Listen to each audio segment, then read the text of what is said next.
حضرت علی رضی اللہ تعالی عنہ نے فرمایا، اس سوچ کے ساتھ زندگی میں آگے بڑھو کہ اللہ نے یقیناً بہترین ہی سوچا ہوگا۔ جب اللہ کسی سے خوش ہوتا ہے تو اس کے لیے نیکی آسان اور گناہ کرنا مشکل کر دیتا ہے۔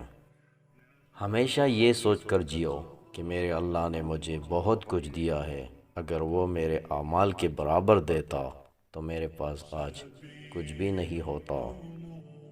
جس انسان کو غصہ زیادہ آتا ہے وہ انسان پیار بھی اتنا ہی کرتا ہے اور اتنا ہی صاف دل رکھتا ہے۔ لوگوں کی محبت پانی کے بلبلے جیسی ہے، زیادہ دیر نہیں رہتی، مگر اللہ کی محبت آب حیات ہے، امر ہے، کبھی نہ ختم ہونے والی۔ پریشان مت ہوا کرو، ٹوکر ہمیشہ انہیں ہی لگتی ہے جنہیں اللہ تھامنا چاہتا ہے۔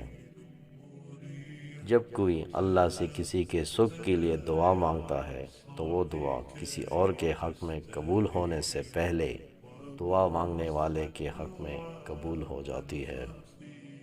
اگر زندگی کو ہمیشہ خوشیوں کے ساتھ گزارنا چاہتے ہو تو غمزدہ لوگوں کے غم سنا کرو، کبھی دکھی نہیں رہو گے۔ خدا پر بھروسہ رکھو اس بچے کی طرح جس کو اگر ہوا میں اچالا جائے تو وہ ہنستا ہے، ڈرتا نہیں، کیونکہ وہ جانتا ہے مجھے پیار کرنے والا کبھی گرنے نہیں دے گا۔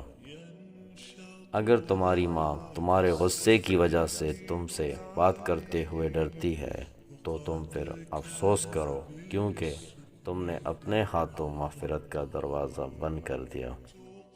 اگر آپ کسی کو پسند کرتے ہیں تو اسے خدا سے مانگے کہ وہ آپ کو دے، اگر آپ کو وہ پھر بھی نہ ملے تو سمجھ لیں کہ کسی اور نے آپ کو خدا سے مانگا ہے۔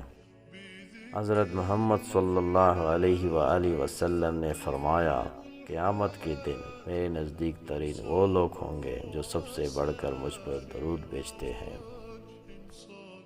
حضرت علی رضی اللہ تعالیٰ عنہ نے فرمایا، جو دل دوسروں کی تکلیف دیکھ کر بے چین ہو جائے تو جان لو کہ اس دل میں اللہ رہتا ہے۔